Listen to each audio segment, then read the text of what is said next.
union, the National Education Union, who we're very grateful to for hosting us tonight. She's chair of that union's International Committee and a member of its executive, and she's a member of the National Executive of the Palestine Solidarity Campaign.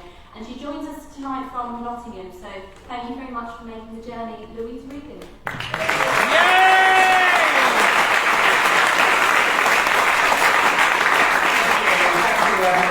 It's a pleasure to welcome you into our building.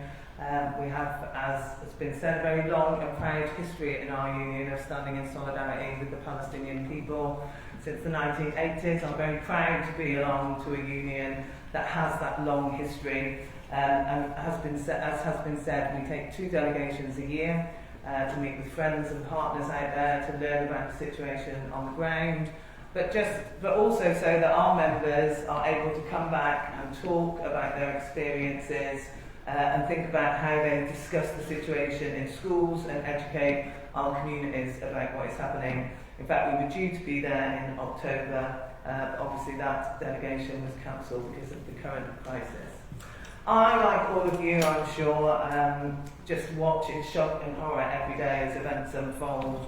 As has already been said, over 10,500 people have been killed, 2/3 of those are women and children. Nearly 4,500 children have been murdered, and many more lie under rubble who will never be rescued because there is no equipment to rescue them. We are an education union and we cannot stand silent when children are being murdered. I'm very proud of our London educators who yesterday held a vigil to remember those children and to call for further action and to call for an immediate ceasefire, and I know members up and down the country are also going to consider holding vigils to remember the children. Gaza has been under a full electricity blackout for 29 days. I don't know if any of you can imagine what that must be like to have no power when at the same time you're being bombed, you're not able to contact anyone, you're not able to feed your children, you're not able to escape from what is happening.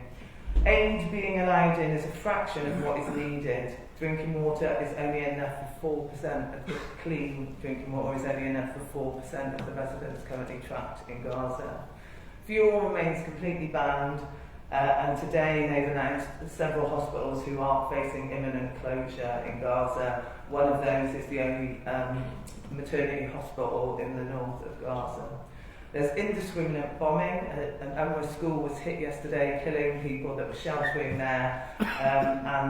You have to challenge when schools and hospitals are hit by bombs. This cannot be something that we can stand aside and remain silent on. 192 medical staff have been killed, 37 journalists, 32 of them from Gaza, and apparently it's the deadliest month since records began in 1992. But it's not just in Gaza that violence has increased, and I think we have to remember those Palestinians living in the West Bank and also in 48. So since the 7th of October, 150 Palestinians have been killed in the West Bank, 44 of those are children, and there have been 222 settler attacks against Palestinians. 111 Palestinian households, that's 905 people, including 356 children, have been displaced in Bedouin communities, and a further 135, including 66 children, displaced following demolitions due to lack of permits. But permits are impossible to get for Palestinians living in the West Bank. 27 Palestinians and 15 children have also been displaced following punitive demolitions of their properties.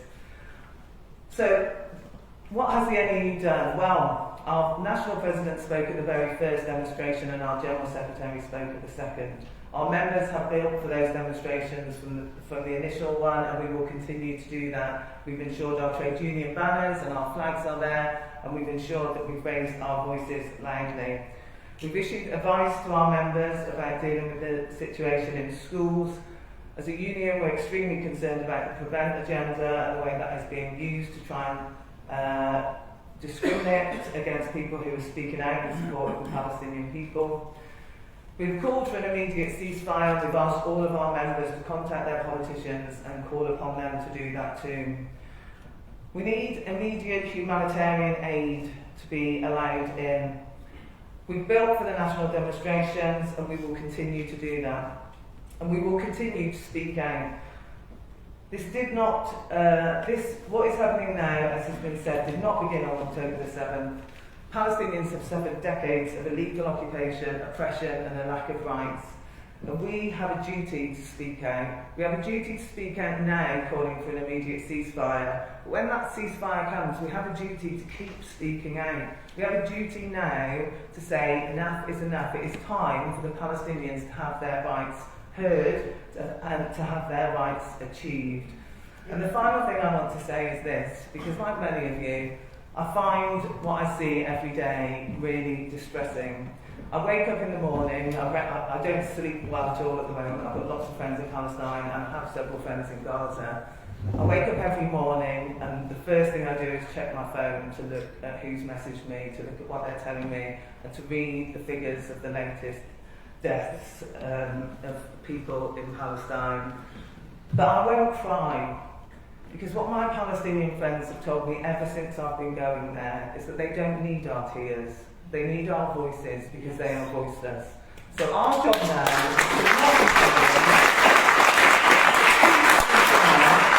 to tell the truth, okay? Because there is a huge attempt to silence us. There will continue to be a huge attempt to silence us. We have to call for justice. We have to call for a ceasefire now, but then justice and freedom for the Palestinians. Yeah!